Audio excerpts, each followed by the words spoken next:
ዲን እንኳን ቢኖርህ ፍጻሜህን አታውቅም። በእስልምናችን ደግሞ ሱኡል ኻቲማ ምንለዋል፣ ያፈጻጸም መክፋት።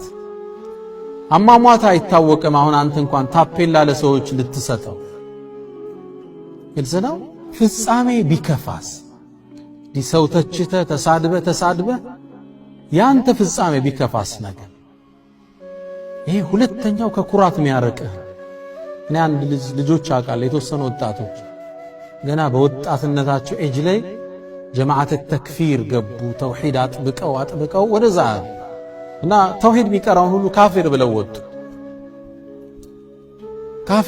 ወጡ። ተከራከርናቸው፣ ምን አልናቸው፣ ቀጠሉ። ከተወሰነ ዓመታት በኋላ ይሄ መነግራችሁ ከዛሬ 15 ዓመት በፊት ከተወሰነ ዓመታት በኋላ እነዚህ ልጆች ተክፊሩንም ትተው ሶላቱንም ትተው ጫት እየቃሙ አገኘዋል።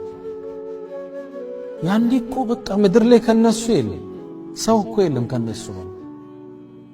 አንዳንዴ እንደ ሰው እንዳትኮራ በዲንህ እንኳን የሚያረግ የኔ ፍጻሜ ምን ይታወቃል?